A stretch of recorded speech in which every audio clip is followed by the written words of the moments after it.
As CTO, I built the company from the ground up. Every line of code, every architectural decision, every technical innovation was my creation. When investors came in, my partners saw me as a growth obstacle and pushed me out. By the time they discovered that the intellectual property rights for the software's critical components were still in my name, it was too late. My name is Jonathan Pierce. I'm 34 years old, and I'm about to tell you how the biggest betrayal of my life became the foundation of my greatest victory. It all started 5 years ago in a cramped apartment in Austin, Texas. I was working as a senior software engineer at a mid-sized tech company, spending my evenings and weekends building what I believed could revolutionize how small businesses manage their operations. The idea was simple but powerful: an integrated platform that would handle everything from inventory management to customer relations, accounting to marketing analytics. I wasn't alone in this vision. My college roommate, Parker Hoffman, had always been the business mind to my technical expertise. While I coded through the night, Parker researched markets, analyzed competitors, and drafted business plans. Our third partner, Quentin Shaw, brought sales experience and an infectious enthusiasm that could convince anyone to believe in our dream. We called our company Nextflow Solutions. For the first 18 months, we operated out of my apartment. I slept on a mattress in the corner while 3 desks crowded the living room. Parker handled business development while Quentin focused on potential client relationships. I built everything else. Every algorithm, every database structure, every user interface element came from my hands. I designed the core architecture that would allow our platform to scale from handling 10 clients to 10,000. I created the security protocols that would protect sensitive business data. I developed the machine learning algorithms that would provide predictive analytics to our users. The work was exhausting but exhilarating. 18-hour days were normal. I remember coding for 36 hours straight when we were preparing for our first major client demo, surviving on energy drinks and the absolute certainty that we were building something extraordinary. Being the technical founder meant making countless decisions that would shape our company's future. Which programming languages to use, how to structure our databases, what third-party services to integrate, how to design our APIs for maximum flexibility. Every choice had long-term implications that my business-focused partners couldn't fully appreciate. I also handled all the legal paperwork related to our intellectual property: patent applications, trademark filings, copyright registrations. Parker and Quentin were happy to let me manage these details while they focused on raising money and finding customers. Our first real breakthrough came when Meridian Business Solutions, a company with over 500 small business clients, agreed to pilot our platform. The 3-month trial was successful beyond our wildest expectations. Our software reduced their clients' administrative overhead by an average of 35% while improving data accuracy and providing insights that directly increased profits. Word spread quickly in the small business community. Within 6 months, we had 12 pilot clients. Within a year, we had signed our first 50 paying customers. Revenue grew from $0 to $2 million in our second year of operation. Success brought new challenges. Our little apartment office was no longer sufficient. We rented proper office space in downtown Austin, hired our first employees, and began the complex process of scaling our operations. I found myself managing a growing development team while still architecting major new features and maintaining our core systems. The pressure was intense, but I thrived on it. This was my baby, my vision made real. Every satisfied customer, every successful implementation, every positive review validated the thousands of hours I'd invested in building something truly innovative.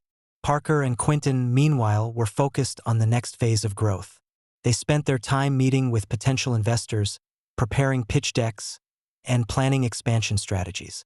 The dynamic that had worked well in our early days, them handling business while I handled technology, began to show strain as the company grew more complex. Our first major investor meeting came in year 3. Quantum Ventures, a prominent Austin-based venture capital firm, had expressed interest in leading a series of funding round. The potential investment was $15 million for 30% equity, which would value our company at $50 million. I should have been excited, but something felt wrong during the preparation process. Parker and Quentin spent weeks crafting the presentation, but they seemed increasingly eager to position themselves as the primary decision-makers. When they practiced their pitch, I noticed that my role was consistently minimized, described as heading up our talented technical team, rather than acknowledging me as the architect of everything we'd built. "It's just positioning for investors," Parker explained when I raised concerns. "VCs want to see strong business leadership. Your technical contributions are understood." The investor meeting itself was a masterclass in subtle manipulation. Parker and Quinton presented themselves as the visionary founders while I was introduced as their exceptional CTO. When investors asked technical questions, they deferred to me, but always in a way that suggested I was implementing their ideas rather than driving innovation. Quantum Ventures was impressed. They offered $15 million for 25% equity, a better deal than we'd expected. But they also made it clear that they wanted to see professionalized management as the company scaled. "What does that mean exactly?" I asked during our post-meeting debrief. "Bringing in experienced executives," Quinton replied. "Someone with a proven track record of scaling tech companies. Industry veterans who can guide us through rapid growth." "You mean replacing me?" Parker shook his head quickly. "Not replacing. Supporting. You're incredibly talented, Jonathan, but managing a team of 50 developers is different from being a solo coder. We need someone with that specific experience." I felt a chill run down my spine. This was the beginning of the end, though I didn't fully realize it yet. The funding closed 3 months later. Quantum Ventures brought in their own advisors and began pushing for immediate changes. First was hiring a new chief operating officer, supposedly to handle day-to-day operations so the founders could focus on strategy. Then came a new VP of engineering, who would support Jonathan in managing the growing technical team. Richard Hartley, the new VP of engineering, had an impressive resume.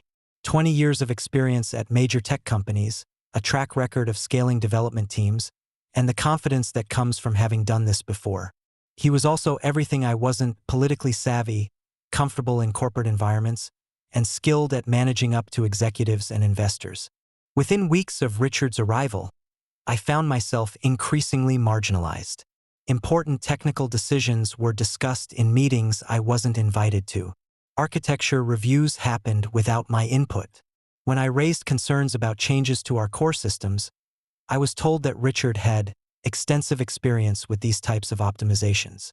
The final betrayal came 6 months after the series of funding.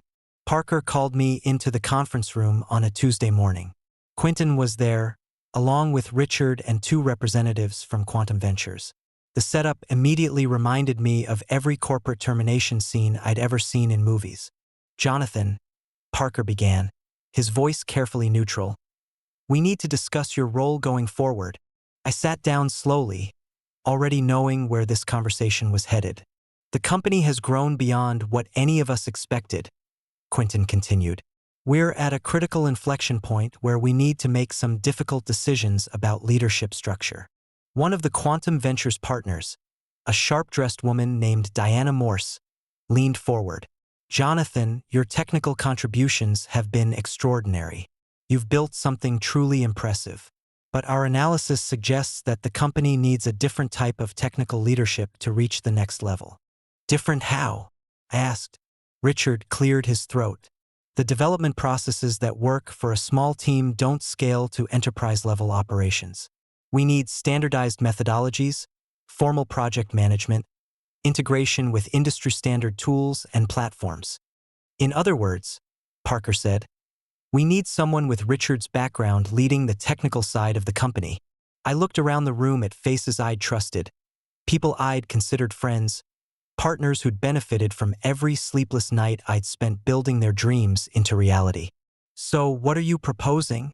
I asked, though I already knew. Diana Morse slid a folder across the table. "We're offering you a generous severance package.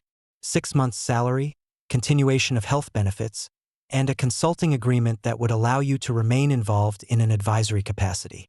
I opened the folder and scanned the documents. Standard corporate termination paperwork, dressed up with language about transition periods and evolving roles. They were firing me from the company I'd built. "What about my equity?" I asked. Your current equity stake remains unchanged, Parker said quickly. This isn't about your ownership in the company. It's about operational roles. 10% equity in a company now valued at $50 million. Not nothing, but a fraction of what I deserved for creating everything they were profiting from. I closed the folder and looked at each person in the room. I need to think about this. Of course, Quentin said. Take all the time you need. We'd like to make this transition as smooth as possible.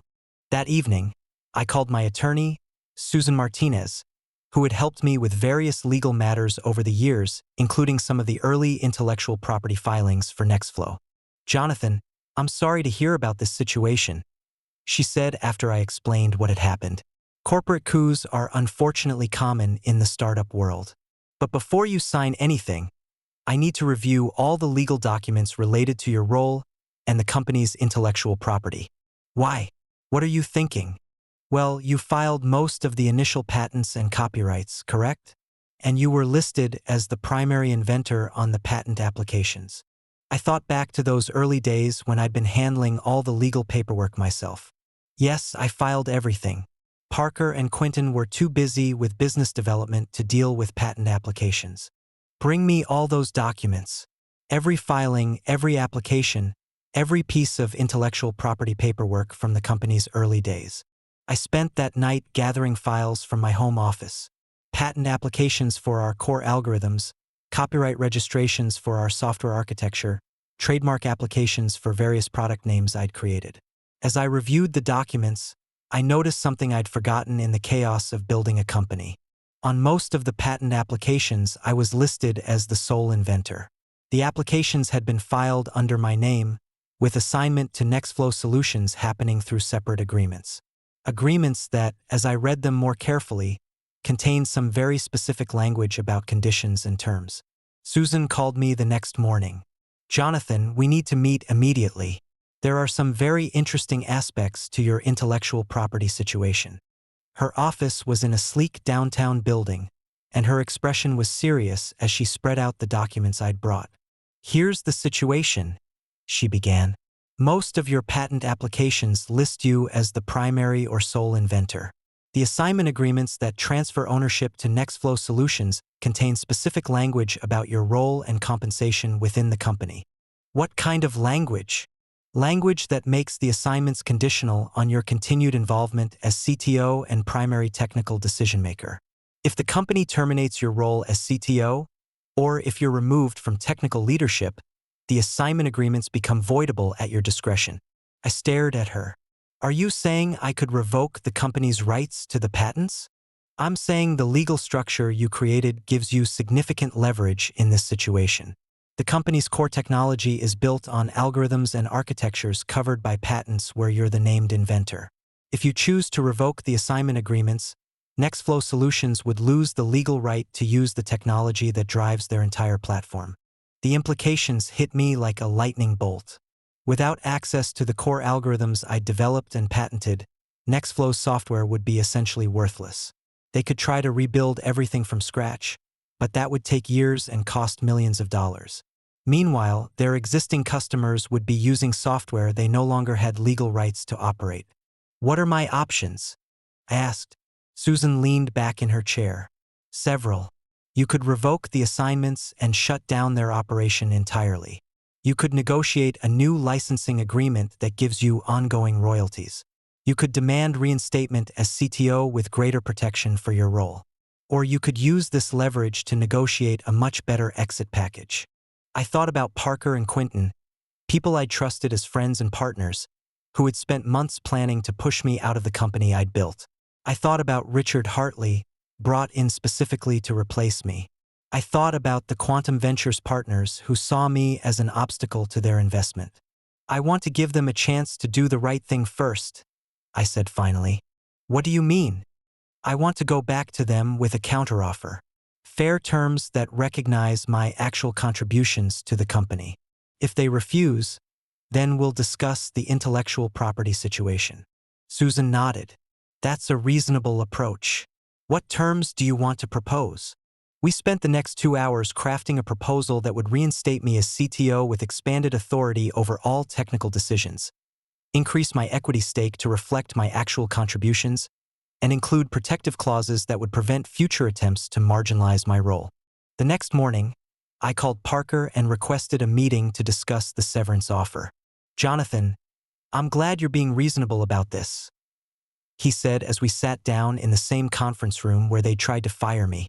Quentin and Richard were there again, along with Diana Morse from Quantum Ventures. "I've reviewed your offer," I began, "and I have a counterproposal." I slid my own folder across the table. "I believe my contributions to this company have been significantly undervalued.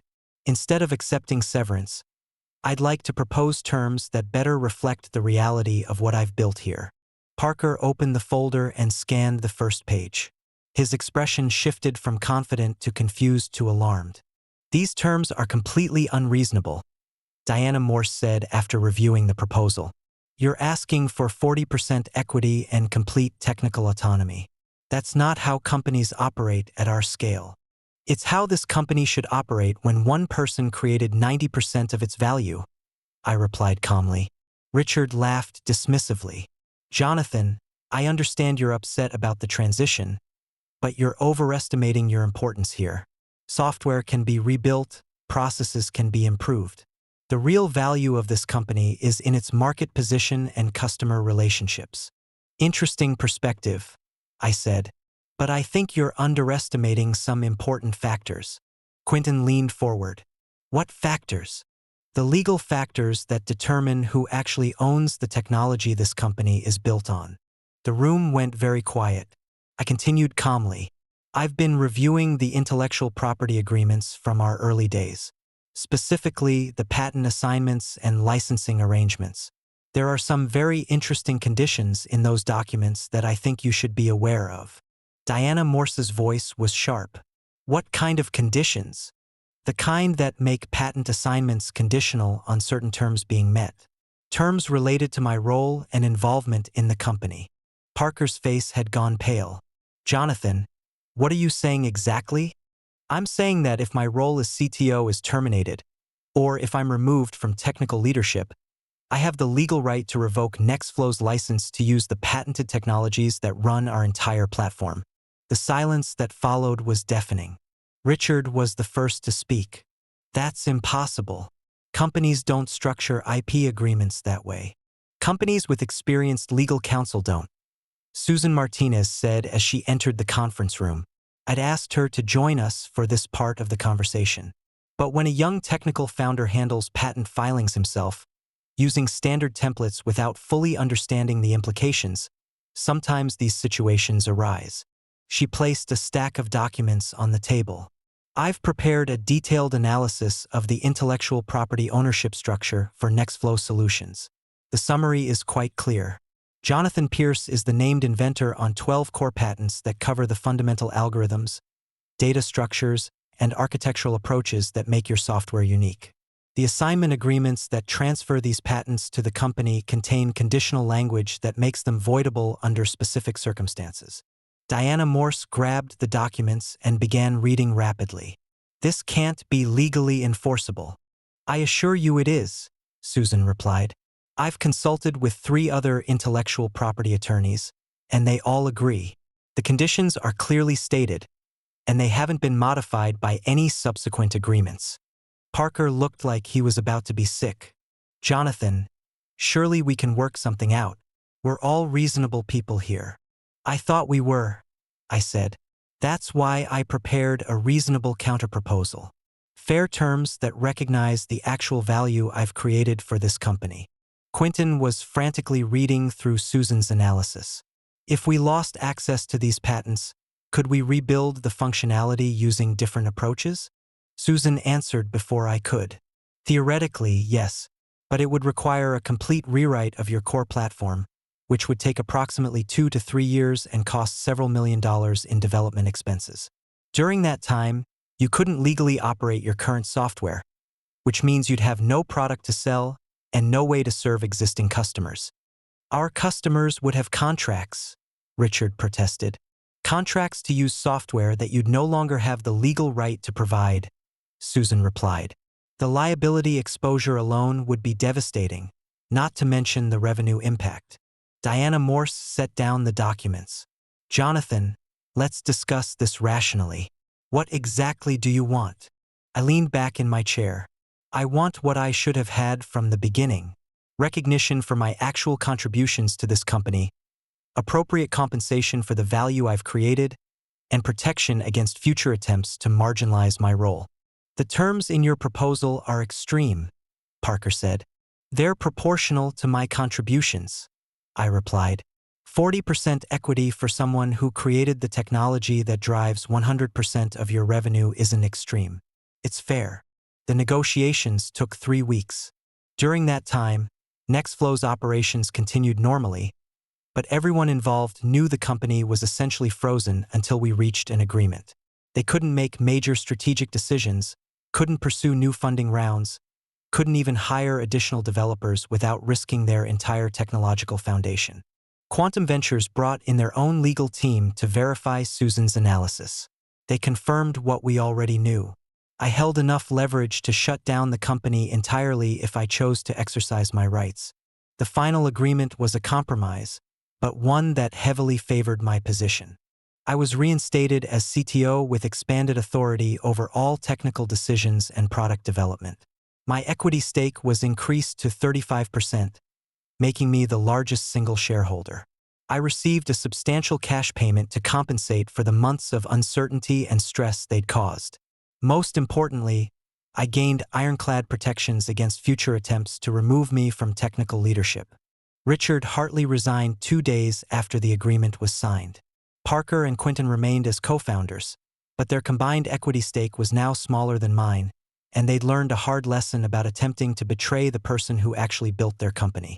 Diana Morse from Quantum Ventures was surprisingly gracious in defeat. Jonathan, I'll admit we underestimated the strength of your position, but we're glad to have this resolved. Your technical leadership is clearly crucial to the company's success. 6 months later, Nextflow Solutions closed a Series B funding round led by a different venture capital firm. $45 million at a pre-money valuation of $150 million. As the largest shareholder, my stake was worth over $50 million on paper. More importantly, I was back in control of the technology I'd created, working with a team that understood and respected my contributions.